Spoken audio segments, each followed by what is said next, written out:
दोस्तों, आज के इस वीडियो में हम बात करेंगे सीरम अमाइलेज टेस्ट के बारे में। सीरम अमाइलेज टेस्ट को जानने से पहले हम ये जान लेते हैं कि अमाइलेज क्या होता है। दोस्तों, अमाइलेज एक एंजाइम होता है जो हमारे पैनक्रियास यानी कि अग्नाशय से और लार ग्रंथियों से रिलीज किया जाता है।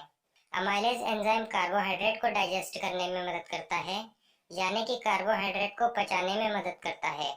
दोस्तों, सीरम अमाइलेज टेस्ट का इस्तेमाल इस बात का पता लगाने के लिए किया जाता है कि हमारी लार ग्रंथि या पेनक्रियास में कहीं सूजन या कहीं गड़बड़ी तो नहीं है।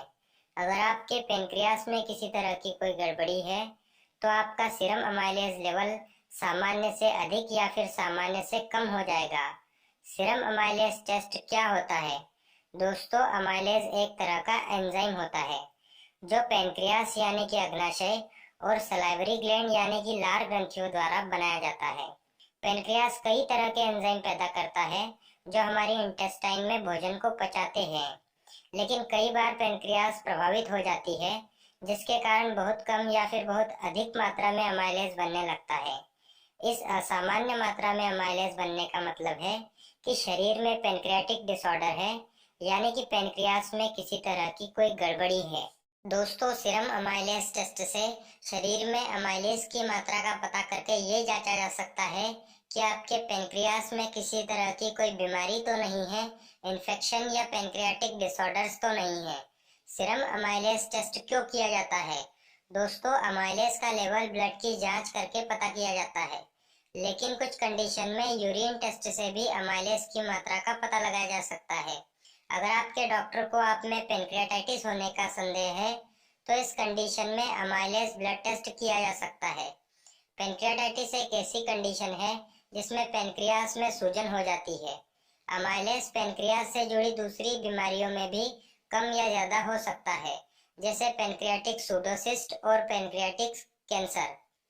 सीरम अमाइलेज टेस्ट कैसे किया जाता है? दोस्तों, इस टेस्ट को करने के लिए ब्लड सैंपल की आवश्यकता होती है, जो पेशेंट की सुविधा के अनुसार किसी भी समय लिया जा सकता है। टेस्ट से पहले पेशेंट को किसी भी प्रकार के प्रिकॉशंस की आवश्यकता नहीं होती है। सीरम अमाइलेज के नॉर्मल वैल्यूज क्या होते हैं? दोस्तों, सीरम अमाइलेज के नॉर्मल वैल्यूज 23 to 85 यूनिट पर लीटर तक हो सकती है, लेकिन ये नॉर्मल वैल्यूज अलग अलग लेबोरेटरीज के हिसाब से अलग अलग भी हो सकती है। सीरम अमाइलेज टेस्ट के रिजल्ट का क्या मतलब होता है? सीरम अमाइलेज के बढ़ने के क्या कारण हो सकते हैं? दोस्तों, सीरम अमाइलेज पेनक्रियास की बीमारियों में बढ़ जाता है, जैसे acute pancreatitis, chronic pancreatitis, pseudocystic pancreatitis. इन कंडीशंस में सीरम अमाइलेज बढ़ जाता है।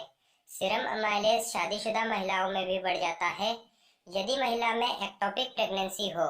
एक्टोपिक प्रेगनेंसी एक ऐसी कंडीशन है जिसमें शिशु यूटेरस के बाहर फैलोपियन ट्यूब में डेवलप होने लगता है। तो यदि कोई शादीशुदा महिला बहुत ज्यादा पेट दर्द से अस्पताल में आए तो डॉक्टर इस टेस्ट को करने के लिए बोल सकता है। इसके अलावा गैस्ट्रिक अल्सर और पेरिटोनाइटिस में भी सीरम अमाइलेज लेवल बढ़ सकता है। इसके अलावा कुछ दवाइयां खाने से भी सीरम अमाइलेज लेवल बढ़ सकता है, जैसे एस्प्रिन, स्टेरॉइड्स और कुछ गर्भ निरोधक गोलियां, जिसके खाने से सीरम अमाइलेज लेवल बढ़ सकता है। सीरम अमाइलेज के कम होने के क्या कारण होते हैं? दोस्तों, आमतौर पर सीरम अमाइलेज का लेवल कम नहीं होता है, लेकिन यदि वैल्यूज बहुत ही कम आ रही है तो ऐसा पेनक्रियास कैंसर में हो सकता है और किडनी डिजीज में भी ऐसा हो सकता है। तो दोस्तों, आज के लिए बस इतना ही। ये थी कुछ जानकारी सीरम अमाइलेज टेस्ट के बारे में। अगर आपको मेरे द्वारा दी गई जानकारी अच्छी लगी हो तो प्लीज़ मेरे चैनल को सब्सक्राइब करके वीडियो को लाइक कर देना। धन्यवाद दोस्तों।